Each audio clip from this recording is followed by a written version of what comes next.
A very good afternoon to our cherished listeners once again. It's indeed always exciting to come your way every Wednesday with your favorite business development program on Radio Masterclass. Masterclass is powered by Joy Business and brought to us by Goyle. Goyle, they say good energy, Goyle, Yenara, Yedia. Also celebrating 25 years of excellence, media excellence here at Joy FM. That's what we're doing this year. It certainly feels good to bring you today's edition of Masterclass.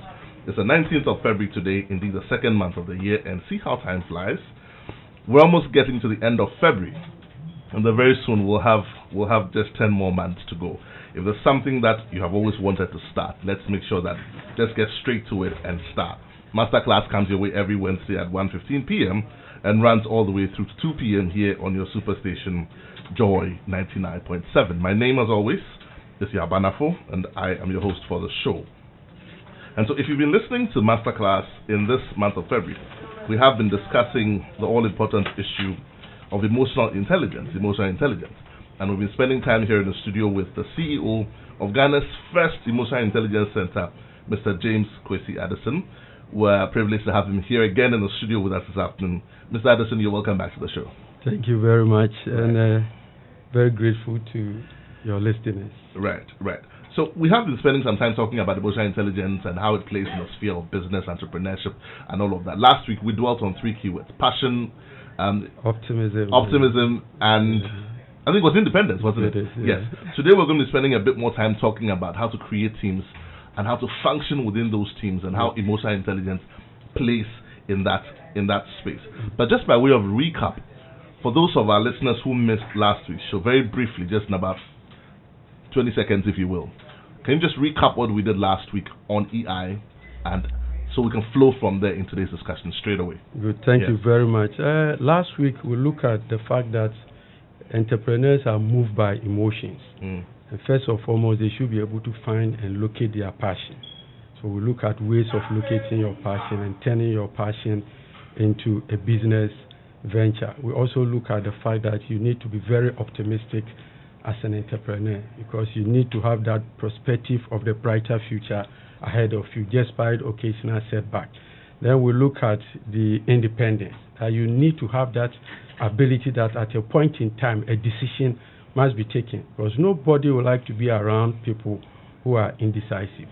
These are three key things that I think we took home last right. week. Okay, so if you missed the show last week, that's just a quick recap for you. Today we continue with our discussion on emotional intelligence and how it plays in that sphere. A very good afternoon to my producer, Sarah. Yes, okay.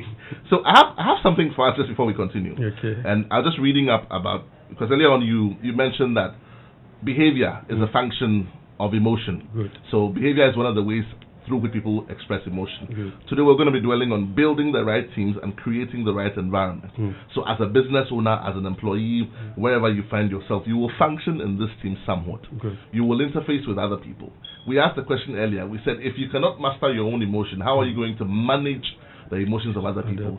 And when we say manage the emotions of other people, it's not just a business owner or an entrepreneur managing the emotions of his employees, but it's also an employee who finds themselves in a team of about 10, 12 people managing their own emotions as well as the emotions of everyone else and the boss that they work for. Or, so there is a lot of anybody that they interact. Precisely. There's a lot of permutations and combinations, if you like. There's more than one combination. There's you dealing with you. There's you dealing with the next person. There's the next person dealing with you. And it goes on and on and on and on. And you're saying that whether or not we're intelligent about it, we do express emotion somewhat. Good.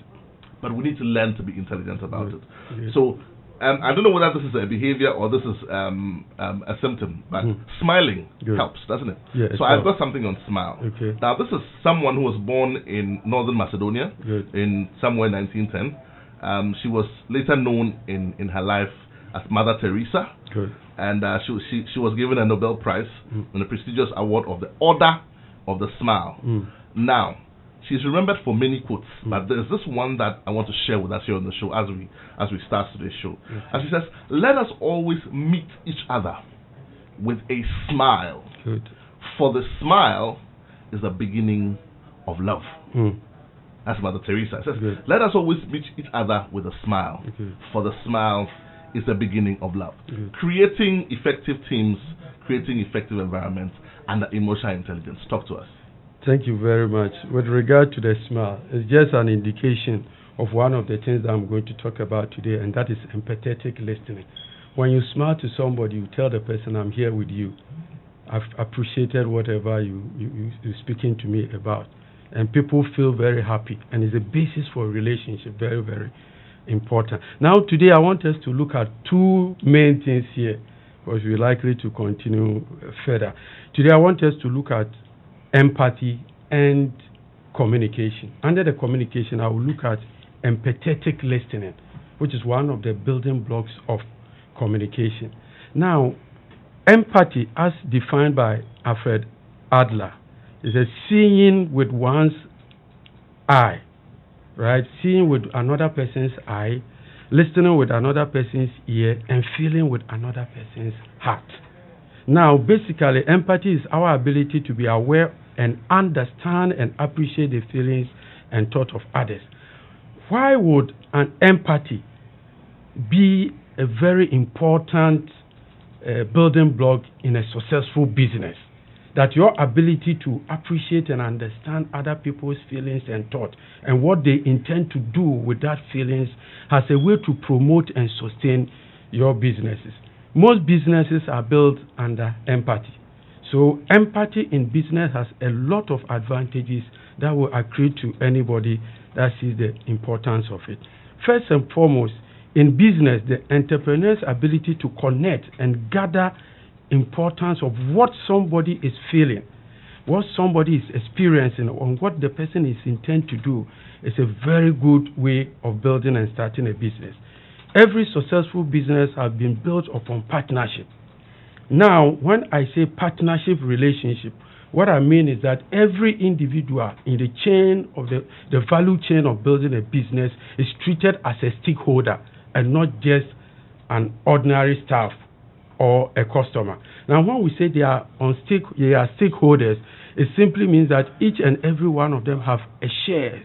Each and every one of them have interests. I'm not talking about the physical shares, or ordinary shares and those kind of shares. No. Everybody have a particular interest to protect. The staff are aware that their income, their livelihood, their lifestyle is being sponsored by the profit that comes out of the business. It's not that they are working for Mr. A or Mr. B.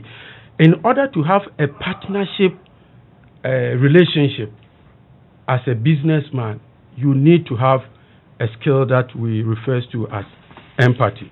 Now, when empathy is established in a business realm, it moves the relationship from contact to connections. And when workers meet, when stakeholders meet, it's not just that they've met today, but it moves from contact to connections. That means it's not ordinary meeting, but when they connect, it means when you met the other guy, what was the new idea that was brought up? Are you that curious, or you are just throwing it away?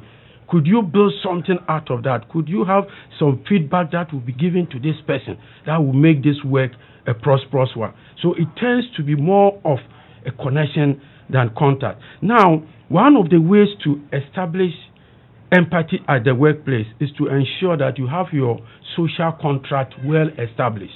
When I say social contract, social and emotional contract, what I mean is that stakeholders, including employers, including employees, customers, they have two basic needs to satisfy, and that is they want to be understood and they wish to be valued and admired. So in order to have a very empathetic environment, you must be able to relate to people on these two areas.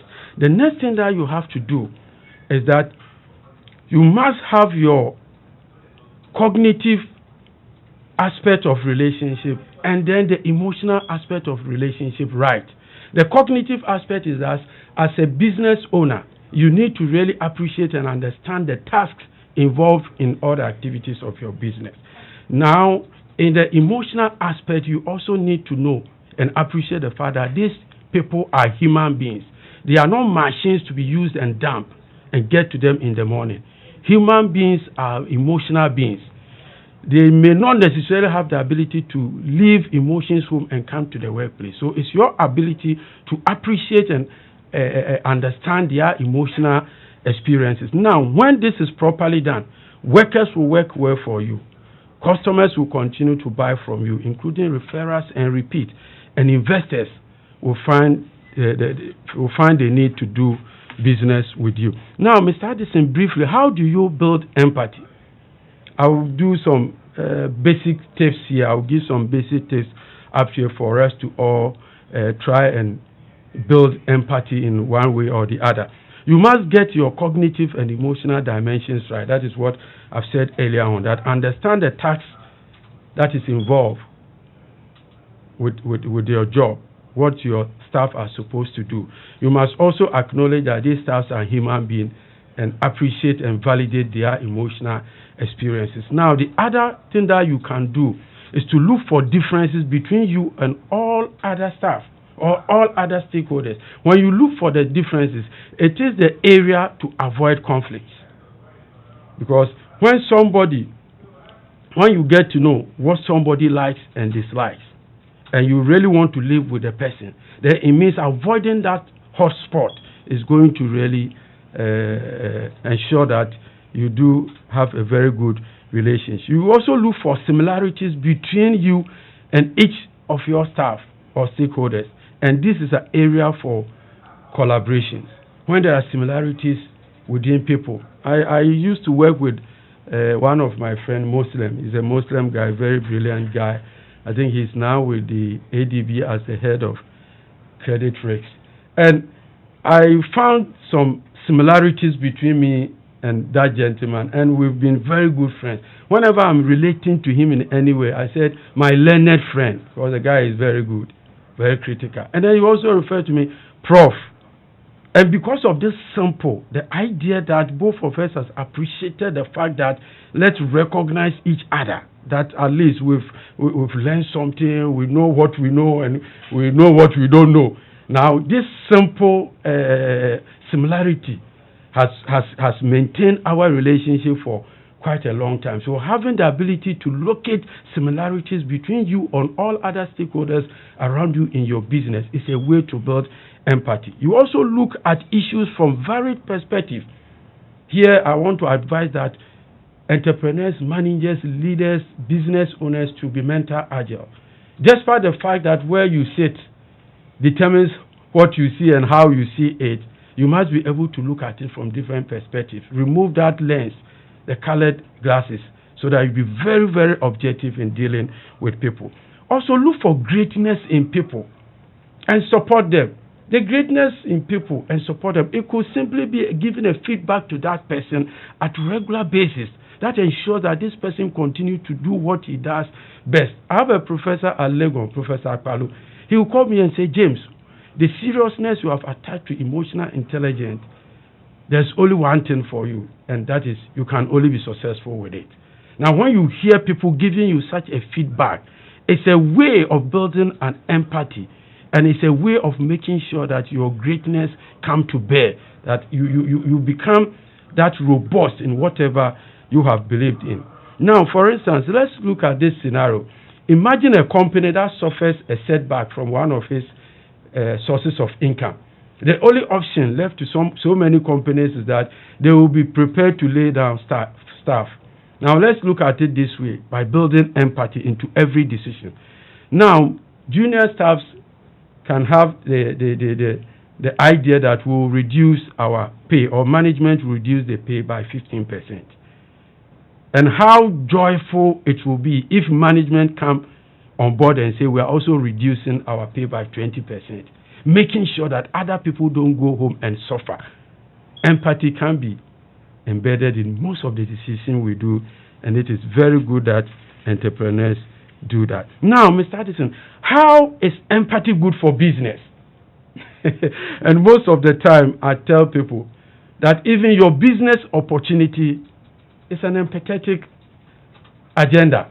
Now, when you look at Alibaba, he said, if I don't build Alipay, the online payment system for India, for China, what happens to our pay system? if others decide to go contrary. So for them, as the man empathize with the online activities of China, the man has been able to identify a viable opportunity. So most of the time, our opportunities into business is even as a result of how we empathize. I've been championing emotional revolution in Ghana for some time now, and I saw the gap that when we develop the IQ very well and we downplay the issue of social and emotional intelligence, we are giving our kids 85% chances of failure in life, because the challenges to our success in life is 85% emotional and relational. It's just 15% technical. So for this empathy has made me to have the idea that let's see how we can imbibe emotional intelligence into schools, into businesses, into education, into entrepreneur development, and other way around to make the Ghana a better place to be. Now, empathy also increases sales and ensure loyalty and referrals. Let me give this example.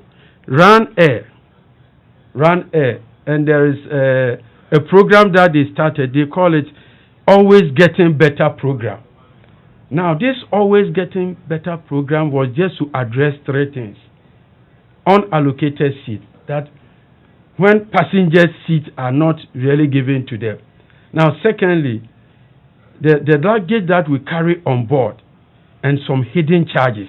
Now, when the CEO empathized with the passengers in this way and brought this kind of Always Getting Better program in Run Air, look at a comment that the man said, and I want to read it. If I had only known that being empathetic to customers was very good and it will work well, I would have started this earlier enough. And that particular year, they moved their bottom line, the profit, from 865 million euro to 1.24 billion euro. A simple empathy has increased their bottom line. Now, look at the flights again. They most of the time give rebate and reduction in prices to frequent flyers. This is a way to empathize with somebody that flies at every second. Every opportunity, the person flies with you. No matter how rich the person is, no matter how big the company is, the company will be happy if they can have some simple rebate. So a manager or an airline empathizing with frequent customers has rather increased their sales. So empathy has the ability to increase sales. On the other way around, empathy can also accelerate productivity and innovation. Now, when people get to know that their ideas are valued, they are cherished, and they are being listened to, discretionary effort increase. People go to that extra mile to do what they've not been asked to do because they become a stakeholder and not just an ordinary people working for a manager in code. So, with this acceleration and innovation, let me give you one basic example. Our own Google, in 1998, when they started, they went in for the best computer science students, best software engineers, analysts, highly skilled professionals. But look at something here. Just in 2017, they did a survey, and they got to know that the company's most important new ideas came from what they have categorized to be the Team B. These Team B people were not the high-notch educated people that they have employed, but they have categorized them into Team B. And these were the people that show empathy to others. These were people that were curious to other people's opinions. These were the people that believe in curiosity and equity. Now they got to know that the most important and innovative ideas came from these people. So these are people that display empathy and are emotionally intelligent, because you can only bring in new ideas when you have somebody who has that ability to entertain that new thing that you are dreaming of. If they don't empathize with you and see you as an ordinary person, they push that in away and it comes back no more. Now, it's also a way to create competitive advantage and the market value. I will give you a simple example, but before then, research have shown that the highest performing companies also tops the list of the most empathetic companies in the world. According to the 2016 Empathy Index report published by the UK consulting firm. This report seeks to analyze the internal culture of 170 companies. What goes on within the company? Are they empathic to others? Are they curiosity? Do they encourage innovation and creativity? Now, do they understand each other's emotion? Now, look at something that happened here. In 2015, right, the top 10 companies on that list, they increased their value twice as much as they used to be. And their market share increased by 50%.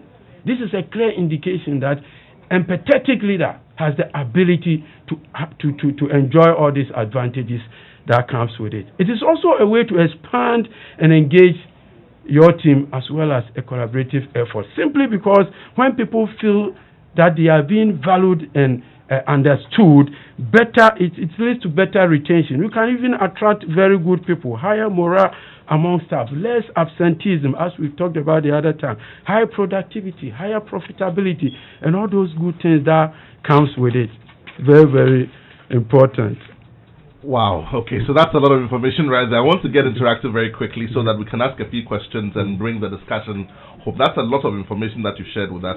We've been spending some time last week. We spoke about passion, we spoke about optimism, we spoke about independence. Today we're dwelling a bit on empathy, and you shared so much information on empathy. I'm sure that when we open the phone lines, my listeners will have a lot to share. If you've just tuned in, this is Masterclass here on your Superstation Joy 99.7. We're spending time in the studio with Mr. James Kwesi Addison, the CEO and founder of the first Emotional Intelligence Center here in Ghana. We'll be opening the phone line shortly, but before that, we take a quick message. I have some good news for you. So, do you own any motor vehicle of any kind? If you do, then here's good news for you. Goil's new Super Synthetic 5W20 and 5W30 News are the best engine oils for your vehicle. They are specially engineered engine oils which efficiently work on all your modern petrol and diesel engines. They clean, they protect, they reduce fuel consumption, and they prolong oil change intervals as well as enhance your engine performance right from when you start up to when you switch off. So go to any Goil filling station today and grab the new Goil Super Synthetic 5W20 and 5W30 engine oils for superior vehicle performance. Goil, they say good energy. Goil, Yenara, Yedia. Numbers to call, I want to open the phone line straight away. Numbers to call 0302-216-541. That's 0302-216-541. You're a business owner, you're an employee, you started something, you're an entrepreneur. We're discussing emotional intelligence within the sphere of business. Today we're narrowing the conversation down to creating the right teams, building the right environment. How does emotional intelligence play in that space? Many permutations and combinations. You dealing with your staff dealing with you dealing with the regulator, you dealing with the customer dealing with you. So many combinations where emotional intelligence will come to bear at some point. And we've said earlier here on the show that depending on how intelligent you are emotionally, it may cost you money to your bottom line or it may make you money. Pick up that phone, give us a call, share your thoughts on 0302-216-541. Otherwise, you can also send us a comment on 0244-340-437. That's 0244-340-437. Mr. Addison, just before we take our first phone call, I have a question for you, and I'm sure that is a question that is on the minds of most of my listeners. So we're talking about creating the right teams, building a team. Recruitment is driven, amongst other things, by the need for someone to fill a certain job role. And so, for example, if you started a company, you need an accountant. I've got my first caller on the line. Good afternoon. You're welcome to Masterclass. Yeah, good afternoon. Mine is very simple. Okay. That Mr. Addison has any book we can buy and read. I'm hearing better. It's not going inside. But I can get a book. A book to read, right? Yeah. Okay. All right. It will help. Okay. I'm sure that we have one. Please keep listening. We will try and answer that question. Ms. Addison, do you have any material for our listeners who, after the show, they want to buy a book, they want to go to a certain website and read some of your material? Good. Where do they go? Yes, they should first look for me on Addison International on Facebook. Okay. There are a lot of things that we share there. Right. And then the good news is that by March, ending of March, my book is coming out on emotional intelligence. Okay. Raising Emotional Intelligence Kit. Very powerful book that is coming. Okay. And I will also recommend a couple of books as we go along. That's fine. They can look for Daniel Goleman, Emotional Intelligence, Why It Matters More Than IQ. Very, very important. Yeah. That would be an interesting one. So my question before we take the next call, as a business owner, you want to hire someone, and you want to hire an accountant, you want to hire an auditor, you want to hire an IT specialist, you want to hire a salesperson. We're always looking for competencies, ability to speak well, sell a product, diction, presentation, reporting, your ability to type, knowledge of basic IT tools. Those are things that we look out for. Apart from all those things and the competencies we look out for, there's also emotional intelligence, because you're going to be, depending on what you're going to be doing, whether you're frontline or backline, you're going to be dealing with people. Even more so if you're frontline. Should an entrepreneur or a business owner consider or give preference to low competency, high EI, EI being emotional intelligence, or high competency, low EI? Which is preferable? Now, if you remember, I think last week or two, there was a career survey that was carried on in 2015 that predicted emotional intelligence to be the employer differentiator. Now, out of that, 71% agree that they are likely to employ somebody with low IQ but high EQ. Because why would you employ somebody who is first class into marketing but lacks optimism? Ms. Anderson, let me just draw a line here. Good. Because our listeners are taking notes. Are we saying that by all means don't go for someone who knows nothing? Yes. By the time you get to that interview, you should be worth your salt. That is it. But having achieved the basic minimum requirement, you must have high EQ. That is it. EI. Yes. Or EQ. EQ. Yeah. Good. But we are not saying that take somebody who's emotionally intelligent but completely bankrupt when it comes to competence. No. That is not. That's not what Mr. Addison is saying. Yes, research has shown. Make that right. Yes, that is not what I'm saying. Research have shown that our IQ is an entry point to our success in life, and in that matter, every endeavor that we find ourselves. So the basic knowledge is good, but then emotional intelligence will make the difference. Very, very important. Okay. And you see, it's coming. There was something that happened in Ghana here. A lot of people look at it from different perspectives. Somebody put on I think it was one of the firm at Legon, that he will not employ those kind of things. I think the man was right in some sense, but the way he presented it might have hit people on the other side. But he was telling us that we need to set up. Right. You know, as I'm speaking to you now, I have people that I'm working with that I've asked them to prove themselves. I'm not employing anybody put in my office, be in a tie and tell you are a marketing officer. If you are a marketing officer, Mr. Addison is giving you proposals in the Western region. Prove to me that you can convince people. After I've taken through my training, I call it the emotional intelligence first aid training. After that, go to Takoradi and somebody have gotten me two areas of training on standby. That is the marketing officer we are looking at. So a year or two, that person moves into my office. I have every confidence that the person is coming to work. My PA, as we speak now, is not in Accra, it's in the Volta region, and is working as a personal assistant, doing all that he has to do. That is what we are remotely operating. Yes, remotely operating. Right. Because you need to prove yourself. The certificate is nothing now. Yeah. Very, very you need to important. show that you can do what your paper says you can do. Yes, and most people don't want to do that. Masterclass here on the Super Station Joy 99.7. Numbers to call 0302 216 541. You can also send us a comment on 0244 340437. We're discussing the important topic of emotional intelligence within the sphere of work. Creating the right teams, creating the right environment. You're a business owner, you're an employee, you belong to a team, or you set up a team. How is emotional intelligence playing in that space? We want to hear your story, we want to hear your thoughts. Pick up that phone and give us a call on 0302 216 541. That's 0302 216 541. Ms. Addison, another question for you. As an employer or as an entrepreneur, hiring and firing are one of the key things that will happen in the life cycle of the business. How should a business owner conduct themselves when performing any of these functions? And how does EQ, that's the right way to say it, how does EQ play in that space? Let's start with firing someone. That's a difficult one, isn't it? That is it. And I'm very surprised. I think this is divine. This was one of the things that came into mind this morning when I was coming. I think you are very good. You've been doing a very good research. Thank you. I'm a good producer. Your boss is very good. Now, you know something. There was a case in Ghana here. A lady was pregnant. You know, empathy, emotional intelligence will make the best out of every situation. There was a case in point in Ghana. It's a rare case, but I don't know. I don't have the details. It's fine. It's fine. Yes, but I remember that a lady that was pregnant was sacked, and that lady lost the child. There was that miscarriage. And when I was asked at that was at Tinka TV, I told them that if I've submitted an emotional intelligence training. Okay, I think I have a caller on the line. Let's see if we can pick the call. Good afternoon. You're welcome to Masterclass. Yeah, good afternoon, sir. Your name, where you're calling from, and then talk to me. My name is Rich Love. Talk to me, Rich Love. I'm calling from Ho. Right.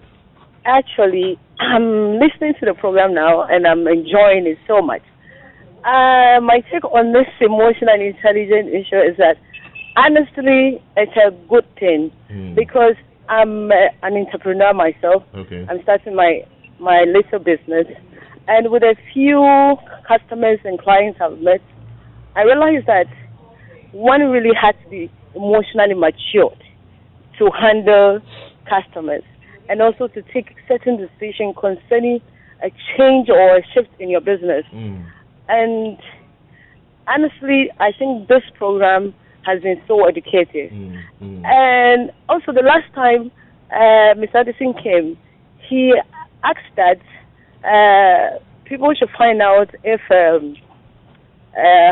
the entrepreneurs who have been successful, what has actually made them successful. That's correct. Yeah. And I realized that I spoke to a few of my entrepreneurs, and I realized that most of them complain that it is all about your emotions. Because even to start a business in the first place, you have to be emotionally right and matured. Wow. Because their business you want to start, and people are already into it. Now people are going to sweet talk you into it. Some other people will discourage you, and a whole lot. So how do you actually challenge yourself in the first place to start the business? That is emotion. And if you don't get it right from there, you will even collapse the business before it starts. Thank you so much. That was Rich Love sharing some wonderful thoughts with us. I've got Na from Kolebo. Let's talk to I think I'll offer Rich Love a training.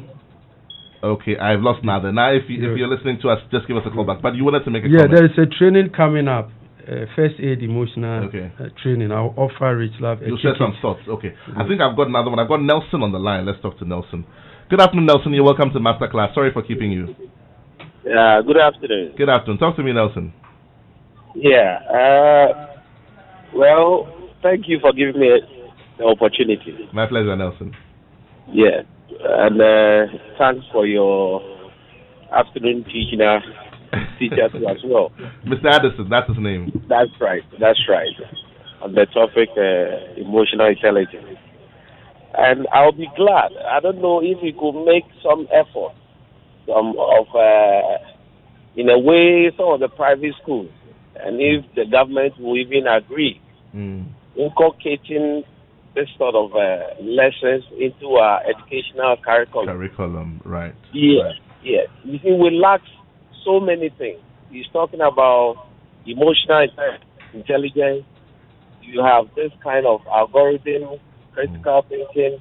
Sometimes when you meet people and the way they behave, the way they talk, you could really tell that if you have some education on some of these things, you realize that they lack a whole lot. Yes, indeed. You see, so what he's saying, most of our problems, even in our country, found down to some of these. It's not that the people cannot solve, but they don't have the knowledge and how people will even feel. Or how people feel when they are stepping on somebody's toes, they don't even know that what they are doing is right or wrong. That's true.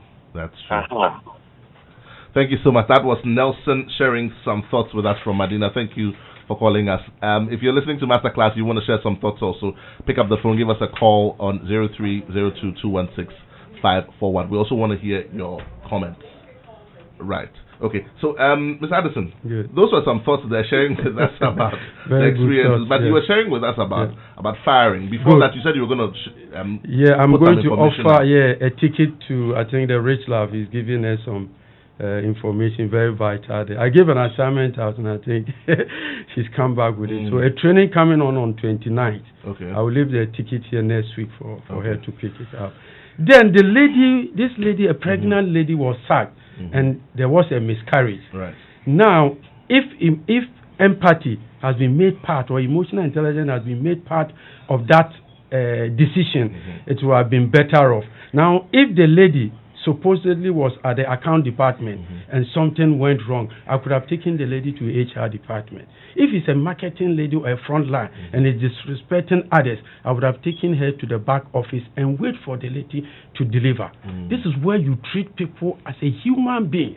You may not know, because if an entrepreneur should treat the person as a whole being, his emotional experiences and impact must be looked at. We are not saying he has done something that is wrong and we want to pamper her. By taking that decision, we could have found out even whether the pregnancy has an owner. For all you know, she's taking care of herself. And immediately that thing happens, he loses the child. What do you say to the business owner who says, listen, I hear you. I hear you. We have to be human to each other and all that. But the bank is not necessarily being human to me. They're calling me at dawn. I can't sleep. They're sending recovery guys after me. You know, they're threatening me everywhere. There's a limit to how nice I can be. You know, I thank God for your life, you know, and I want to help you. But there's a limit to that. What do you say to an employer who says, I'm in a difficult position? Good. But you have to go. Good. What do you say to that person? Now, even going, you see, we could prepare that person emotionally to be very stable. Be nice about it. Be nice about it. Let them down gently. That is it. Right. Capital Bank collapse, other banks collapse. If they have been properly trained, are you getting my point? And be taken through emotional intelligence courses, most of them would have committed suicide or still be in a home. You have been in a bank for 10 years. What an experience for you to start something on your own. But when people are not prepared this and they don't know, they go home and they say, we don't have a job to do. In dealing with team dynamics, should an employer who finds that there's a non-performing staff, having tried all that they can, should that employer or business owner replace the staff or help build their EI or use EI to address the situation in any way? Now, if there's a probability, you see, most of the time, what we also do is that the person may not have this. That is why last week I said EQ is teachable, EQ is learnable. There's a way to build optimism, to help people to build optimism if they lack it. So if somebody is very good academically, but as a salesperson is not able to sell because he's not able to relate to people's emotions and empathize, knows their aspirations and fear, and use that to sell to them, that means the person can be trained. But most of the time we don't train them. We don't see the value of emotional intelligence at the workplace. And when we do that and they don't perform, we sack them. You go for the same people unless we make the conscious effort to help them build the necessary EQ. What do you do with a star performer who's bankrupt, EQ-wise? EQ-wise. It's a danger. Star performer. Yes. The guy is turning in the numbers. Yes. But he's delivering you know, sales.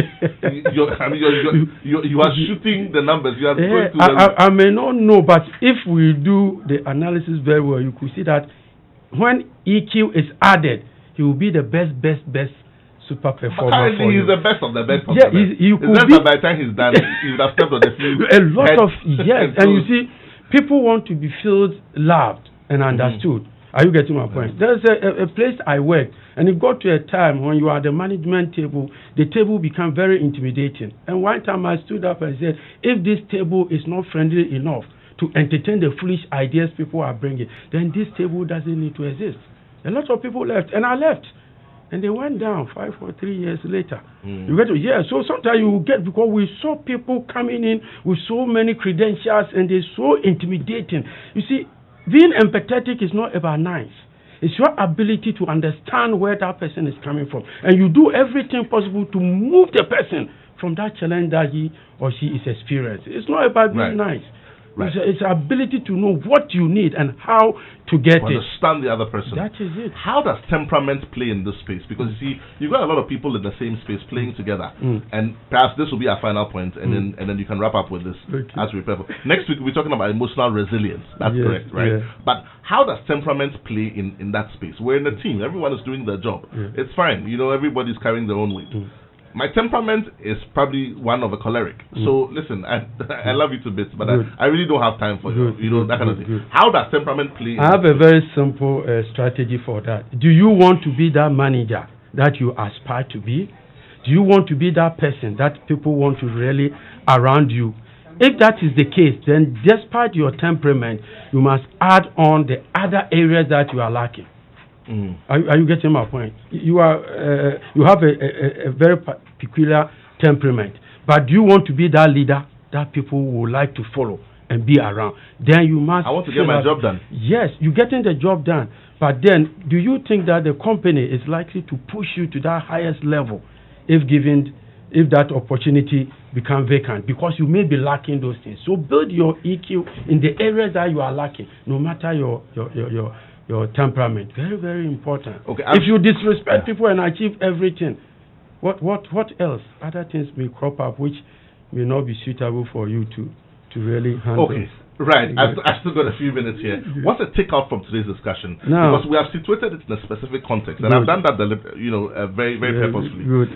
We want people to go home knowing that we're talking about EI specifically on today's show within the context of building the right teams and creating the right environment. So for an entrepreneur who's either managing a team already, for the supervisor who's managing a team already, or doing something of the sort, take out 30 seconds. Now, what should they remember from today's conversation? They should remember that empathy should be a culture within any business that want to stand the test of time. Okay, very briefly, celebrating 25 years of media excellence.